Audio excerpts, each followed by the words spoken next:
A 4-0 win. This stretch that we're in right now is probably going to help decide what team moves on into the playoffs. How do you think the girls will do tonight? I mean, I told them the biggest thing I want to see from you guys today is I think over the last few games we've come out and we've started a little bit slow. So I just told them as soon as the whistle blows, I want foot on the gas for 90 minutes, and I think they absolutely kept their foot on the gas for 90 minutes today. So I said it Wednesday, the group is just really starting to come together, and I think we're starting to hit our stride, and we're starting to fly a little bit. So this was a different lineup than you had at the last game against St. Charles. Some of that is just some of those girls are in North Carolina. Some of them are because they can't make those.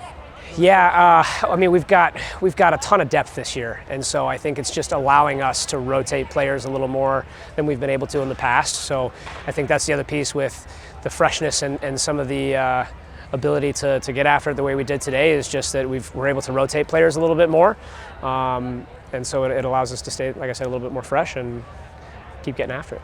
How was it seeing Trinity? Awesome. It was awesome. We love Trinity. She was great for us last year. She's done actually a pretty good job keeping in touch. I know she grew up playing for Pauly, so I think she was a little bummed not to see Pauly today.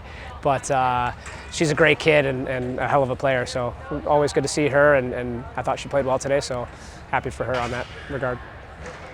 They came out pretty fast, and not even to be funny, but like in the first 3 minutes, Mm-hmm. like right before you scored. How important were those 2 goals to kind of set yourself up for this? I think it let us, I mean, it obviously put us in the driver's seat for sure.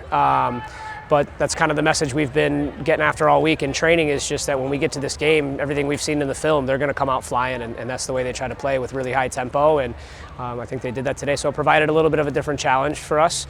The team we played Wednesday, their tactics were a little bit different. They sat in, and so we had a little bit more time to make decisions on the ball. Today, the game from start to finish, I think both ends was really fast-paced. Was there anything behind bringing all the subs on at one time? I think just comfortable lead at the time, and so like I mentioned earlier with our depth, just making sure that we're resting players. It's this point of the season, games are pretty crammed together, so playing Wednesday, Sunday, now obviously a few days off, but we'll have some time to really get after it in training this week, and another match Friday, so I want to make sure that we're able to provide some rest where we can and make sure players are staying healthy and fresh for the next game. Anything else you want to add? Always great to see the fans. You guys know I love you, love it, but again, I think just having tons of fun right now, so that's it.